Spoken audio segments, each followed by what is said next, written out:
Hello दोस्तों, welcome back to the CAD engineer. आज हम डिस्कस करेंगे ब्लैक बॉडी और उसके रेडिएशन के बारे में कि कितना रेडिएशन वो एब्जॉर्ब करता है और कितने रेडिएशन वो इमिट करता है। अब दोस्तों, ब्लैक बॉडी क्या है? ये एक आइडियल बॉडी मीन्स ये रियल में एग्जिस्ट नहीं करती, हमने सिर्फ इसको इमेजिन किया हुआ। क्यों इमेजिन किया है हमने? अब देखिए, कोई भी मटेरियल होता है और जब उसके ऊपर सन रेज गिरते हैं, जैसे ये व्हाइट मटेरियल, तो व्हाइट मटेरियल क्या होता है? बहुत ही लाइट दिखता है हमें जब उसके ऊपर सन रेज गिरते हैं। और जो ब्लैक मटेरियल होता है तो वो हमें लाइट नहीं दिखता है, वो उतना ग्लो नहीं करता जैसे व्हाइट मटेरियल ग्लो कर। वैसे हर मटेरियल अलग अलग तरह से ग्लो करता है। क्यों करता है? क्योंकि जो रेज होती है उसके अंदर 7 कलर, कलर की वजह से क्या होता है कि कुछ मटेरियल क्या होती है, कुछ कलर अब्जॉर्ब कर लेते हैं और कुछ कलर को इमिट कर देते हैं। लेकिन ब्लैक बॉडी ऐसी है दोस्तों, ये सातों कलर को एब्जॉर्ब करेगी और जब हम इस बॉडी का टेम्परेचर इंक्रीज करेंगे तो ये सातों कलर को इमिट करेंगे। तो इसे हम क्या कहते हैं? Black body. जो 100% सात कलर एब्जॉर्ब करेंगे और 100% सात कलर को इमिट करेंगे उसे हम कहते हैं ब्लैक बॉडी। अब जो नॉर्मल मटेरियल होते हैं वो क्या करेंगे? कुछ कलर्स को एब्जॉर्ब करेंगे और कुछ कलर को इमिट करेंगे। ये वो कुछ कलर को अपने अंदर ही रहने देंगे। तो ऐसे मटेरियल होते हैं, उसको हम क्या करेंगे? उन मटेरियल को जब हम कैलकुलेशन करेंगे उनके रेडिएशन के बारे में, तो हम क्या करेंगे? उसको ब्लैक बॉडी के साथ कंपेयर करेंगे। ब्लैक बॉडी को हमने क्या कंसिडर किया है कि वो 100% एब्जॉर्ब करती है और 100% इमिट करती है। अब कुछ मटेरियल ऐसे होंगे जो 50% एब्जॉर्ब करेंगे, 40% इमिट करेंगे, या 60% एब्जॉर्ब करेंगे या 30% इमिट करेंगे। तो हम क्या करेंगे? कोई भी मटेरियल हो उसको ब्लैक बॉडी के साथ कंपेयर करेंगे। अब देखिए, इसकी एग्जांपल क्या है? जैसे सन है, सन क्या करता है? बहुत सारा इमिट करता है रेडिएशन को और कुछ एब्जॉर्ब भी करता होगा। वैसे ही फर्नेस कैविटी ये क्या करती है? एब्जॉर्ब करती है इमिशन, जो रेडिएशन है उसको। वैसे ही ब्लैक कोटेड इंक्लोजर, कोई भी मटेरियल है अगर हमने उसको ब्लैक रंग दे दिया तो वो क्या करेगा? 100% मीन्स कुछ परसेंट एब्जॉर्ब करेगा और कुछ परसेंट जो रेडिएशन है उसको इमिट करेगा। तो इसी को हम कहते हैं ब्लैक बॉडी। चलिए, अब सिंपल कंफ्यूजन हम दूर करेंगे कंडक्शन कंडक्शन कन्वेक्शन और रेडिएशन के बारे में कि रेडिएशन क्या होती है। तो दोस्तों, रेडिएशन वो होती है जो जो हीट ट्रांसफर होती है इलेक्ट्रोमैग्नेटिक वेव के थ्रू, उसको हम क्या कहेंगे? रेडिएशन। इसमें केवल कोई पार्टिकल नहीं होगा, कोई एयर नहीं होगी, कोई मॉलिक्यूलर कोलिजन नहीं होगा। इसमें सिर्फ इलेक्ट्रोमैग्नेटिक वेव के थ्रू हमारा जो हीट है वो ट्रांसफर करें। जैसे दोस्तों, एक फॉर एग्जांपल जो सन होता है वो हमारे अर्थ को हीट करता है थ्रू वैक्यूम, मीन्स वहां पर कोई इन्वायरमेंट नहीं होता है सन की और अर्थ के बीच में। तो जो हमारा रेज है, सन रेज है, वो टोटली वैक्यूम के थ्रू ट्रैवल करती है, इलेक्ट्रोमैग्नेटिक वेव का यूज करती है। तो दोस्तों, हमने देखा हो, हमारा एग्जांपल है कि जैसे कोल्ड होता है, अर्थ पर कोल्ड होता है, लेकिन जैसे ही सन रेज आती है तो हमें हॉट फील होना स्टार्ट होता है। तो ये किसकी वजह से होता है? रेडिएशन की वजह से, इलेक्ट्रोमैग्नेटिक वेव की वजह से। जैसे वाटर हीटर होता है, इलेक्ट्रिक हीटर, हम उसके पास जाकर खड़े होते हैं तो उसको हम टच किए बिना भी हमें क्या होता है? उसकी हीट फील होती है। तो ये भी क्या है दोस्तों? रेडिएशन। अब कन्वेक्शन क्या है? जो हीट कैरिड होती है एयर के थ्रू। अब जैसे ही जो सन रेज है, जैसे वो अर्थ के एटमोस्फेयर में एंटर करेंगी तो वो एयर के थ्रू ट्रैवल करेंगे, तो उसको हम क्या कहेंगे? कन्वेक्शन कहेंगे। और जो रेडिएशन क्या है? जो हीट ट्रैवल करेंगे इलेक्ट्रोमैग्नेटिक वेव्स के थ्रू। वैसे ही दोस्तों, जो कंडक्शन क्या होता है? पहले देखिए, रेडिएशन क्या होता है? जो हमारी हीट ट्रैवल करेंगी without air, means electromagnetic wave के थ्रू। फिर कन्वेक्शन क्या होगा? जो हीट ट्रांसफर करेंगे एयर और लिक्विड के थ्रू। और वैसे कंडक्शन क्या होगा? जब हमारी हीट ट्रांसफर करेंगे सॉलिड टू सॉलिड। चलिए दोस्तों, अब हम देखेंगे इमिसिविटी क्या होती है। अब दोस्तों, इमिसिविटी हमें बताती है कि कोई भी मटेरियल कितनी ज्यादा रेडिएशन को इमिट करता है, मीन्स अपने अंदर से बाहर निकालता है, उसको हम क्या कहते हैं? इमिसिविटी। अब जो मटेरियल जितनी ज्यादा इमिशन को बाहर, जो रेडिएशन उसको बाहर निकालेंगे, हम कहेंगे उसकी इमिसिविटी उतनी ज्यादा है। और जितना जो कम निकालेंगे हम कहेंगे उसकी इमिसिविटी उतनी कम है। और सभी मटेरियल की इमिसिविटी को हम क्या कहेंगे? हम क्या करेंगे? ब्लैक बॉडी के साथ कंपेयर करेंगे। क्योंकि ब्लैक बॉडी की इमिसिविटी क्या है? 100% है। वो 100% हीट को एब्जॉर्ब करते हैं और 100% हीट रेडिएशन को इमिट करते हैं। तो उसके साथ हम कंपेयर करें। अब हम क्या कर सकते हैं? हम 0 to 1 की रेंज में दे सकते हैं उसको, या फिर 0 to 100% की रेंज में भी हम उसको देख सकते हैं। तो हम यहाँ पर क्या कहेंगे? 0 to 1% की रेंज में देखेंगे। अब नीचे क्या होगा दोस्तों? जो ब्लैक बॉडी है वो 100% इमिशन करती है, मीन्स नीचे हमेशा 1 आएगा या 100% आएगा। और ऊपर कोई भी मटेरियल की इमिसिविटी आएगी। अब देखिए दोस्तों, इमिसिविटी अगर 1 है तो ये क्या है? सिर्फ ये ब्लैक बॉडी है, मीन्स ये परफेक्ट ब्लैक बॉडी, मीन्स ये 100% इमिट कर रही है कोई भी रेडिएशन। अब सपोज कीजिए किसी मटेरियल की इमिसिविटी आई है 0.8%, मीन्स वो 80% भी आप इसको पकड़ सकते हैं। तो वो 80% जो रेडिएशन है उसको इमिट कर रहा है as compared to black body. और वैसे ही अगर समझो 0.2% आई इमिसिविटी, मीन्स 20% आई, तो वो क्या है? पुअर इमिटर है।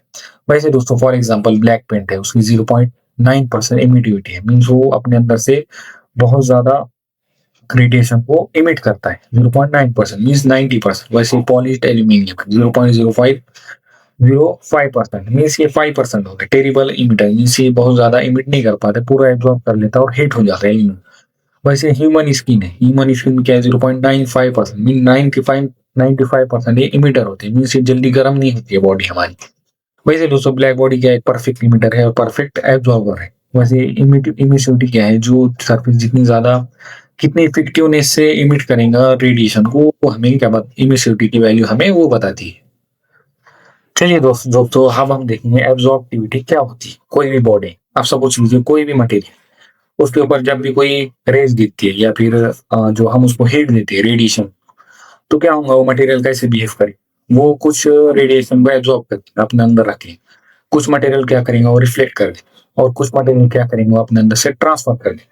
और बाद में जब हम उसको टेम्परेचर देंगे बॉडी को, तो वो क्या करेगा इमिट करेगा रेडिएशन। तो वो भी हमने देखा पिछली स्लाइड में कि वो भी हम कैसे कैलकुलेट करते हैं। अब हम क्या देखेंगे वो कैसे एब्जॉर्ब करेगा, और एब्जॉर्ब करने के बाद हम उसको क्या करेंगे, उसकी जो वैल्यू निकालेंगे हम कैलकुलेट करके, उसको हम कहेंगे एब्जॉर्बिलिटी। तो दोस्तों हम क्या कहेंगे, पहले जो मटेरियल है उसने कितनी रेडिएशन को एब्जॉर्ब किया है उसको हम ऊपर रखेंगे उस वैल्यू। और जो रेडिएशन इंसिडेंट है नीचे वो हमने उस पर रेडिएशन डाला है उसको हम 100% पकड़ेंगे। जब सपोज कीजिए 100% रेडिएशन आई और उसके ऊपर कोई भी मटेरियल के ऊपर वो गिर गई, तो उसने क्या किया, कुछ एब्जॉर्ब किया और कुछ रिफ्लेक्ट किया। तो उसने कितना एब्जॉर्ब किया ये हम ये ऊपर रखें। तो उसके बाद जो वैल्यू आएंगे हम उसको कहेंगे एब्जॉर्बिविटी। सपोज कीजिए 1 है तो एब्जॉर्ब एवरीथिंग मीन्स वो ब्लैक बॉडी है उसने सभी एब्जॉर्ब कर दिया। और उसने अगर सपोज कीजिए किसी बॉडी क्या किया 20% एब्जॉर्ब किया और कुछ रिफ्लेक्ट कर दिया, कुछ ट्रांसमिट कर दिया, तो उसकी वैल्यू कहेंगे 0.2% आएगी। तो सिर्फ हमें 100% नीचे रखना है, मीन्स 1 नीचे रखना हो, कितना एब्जॉर्ब किया उसने वो ऊपर रखना है। तो ऐसे ब्लैक बॉडी क्या है वो 0. ब्लैक कलर या ब्लैक सरफेस क्या करता है 0.9% मीन 90% वो एब्जॉर्ब करता है। वैसे पॉलिश मेटल क्या करता है 0.1% मीन 10% ही वो एब्जॉर्ब करता है, बाकी सारे रिफ्लेक्ट करता है या ट्रांसमिट कर देता है। तो एब्जॉर्बिलिटी हमें क्या बताती है दोस्तों, कितने फ्रैक्शन में उसने रेडिएशन को एब्जॉर्ब किया है अपने अंदर, वो हमें बताती है एब्जॉर्बिलिटी। अब नेक्स्ट है हमारा रिफ्लेक्टिविटी। रिफ्लेक्टिविटी क्या बताती है कि जब भी कोई मटेरियल पर कोई रेडिएशन मिलती है तो वो उसको कितना रिफ्लेक्ट करे उस हीट रेडिएशन। तो आप क्या करेंगे, जो रिफ्लेक्टेड रेडिएशन है उसकी वैल्यू को ऊपर रखेंगे और जो इंसिडेंट रेडिएशन है उसकी वैल्यू को नीचे। सपोज कीजिए 100%, हम इसको क्या किया 1 कंसिडर।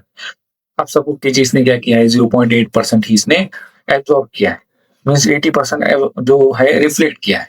तो वो वैल्यू ऊपर आएगी 0.8 डिवाइडेड बाय 1, तो ये क्या होगा 0.8 ही आएगा। तो मीन्स वो सरफेस ने क्या किया 80% जो रेडिएशन है उसको रिफ्लेक्ट किया है।